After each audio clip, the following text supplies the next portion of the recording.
Okay, so I don't know when this video is going up. This is just a quick update on, after I did the video of changing his timing system and everything. So I was really stressed out that I didn't line everything up correctly and I didn't get it on camera, and I apologize for that.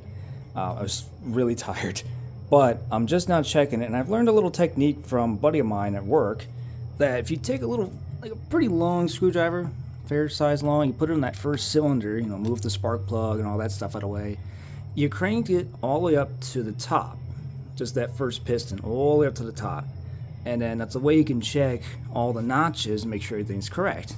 Well, guess what? That first notch lines up with that first devil horn, which is right here. Oh, right there. And there's a notch right here. So that lines up. There's another one over here. Those two line up. And if you come down here, you can see down there that notch is lined up. Right in there. That notch is lined up. Which means I did a pretty damn good job.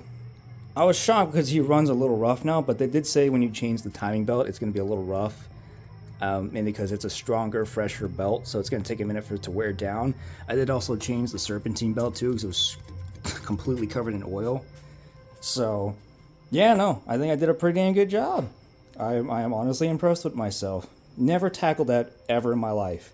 But thanks to a lot of tutorials, some help from some friends, I always check my work, and I did a pretty damn good job. Sweet. He's ready for a road trip.